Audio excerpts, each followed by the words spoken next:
शौहर के सो जाने के बाद औरत अगर सिर्फ 2 काम कर ले तो अल्लाह उसके घर में बेहिसाब दौलत और बरकत उतार देता है।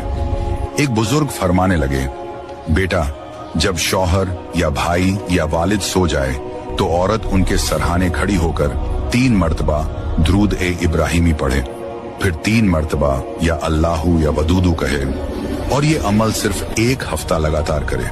बुजुर्ग कहते हैं अगर दिल सच्चा हो और नीयत पाक तो अल्लाह ताला रिज़्क़ के ऐसे दरवाजे खोल देता है जहां से इंसान सोच भी नहीं सकता।